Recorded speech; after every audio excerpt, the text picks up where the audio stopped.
xibaar yu wér te wóor ca tàng ba abonnez-vous pour ngeen di mën di jot suñuy vidéo.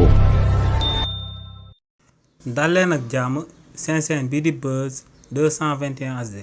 kii di Omar Sow di ak personnalité politique bu kenn dootu présenté ci réew mi di Sénégal démb ginnaaw bañ ko convoqué woon biir cybercriminalité daa annoncé woon que ne du daal di dem waaye nag mujjee woon naa dem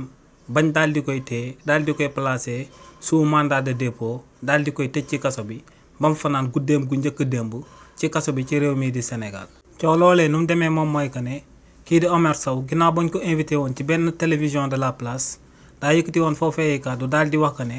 daa am benn xaritam buy liggéey ci magistrature te kookee da koo xamaloon que ne kii di Ismaïla Madior Fall avant sax ñu koy convoqué ngir mu dem daal di uyu ji ci haute cour de justice ñuy liggéey ci magistrature jëloon nañ dogal ne dañ koy placé sous bracelet électronique. ne tamit xaritam bi lu sabab ne mu waxoon li ni mel moom mooy que ne daa waxoon que ne kii di Ismaïla Madior Fall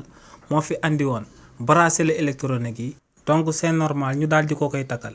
li ni mel nag moom moo sababoon démb ñu daal di convoqué kookee di Omar Sow ngir mu daal di andi ay firndeel jëmale ko ci xaritam boobee dénkoon ko xibaar yooyee mu fësaloon. waaye nag kii di Omar Sow lu mu njëkkoon a layal enquêteurs yi moom mooy que ne du mën a daal di ñëw teewee ci convocation boobee ndax ay avocats am dañoo indisponible motif boobee nag doyul woon waa cybercriminalité ba ñooñee daal di koy forcer mu daal di ñëw daal di teewee audition boobee ñi daan amal jëmale ko ci jëmam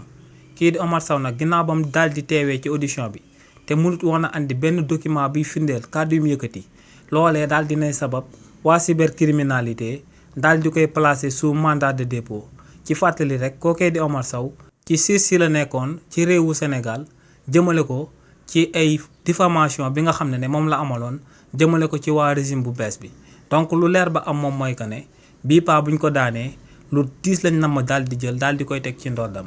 xibaar yu wér te wóor ca tàng ba abonnez-vous pour ngeen di mën di jot suñuy vidéo.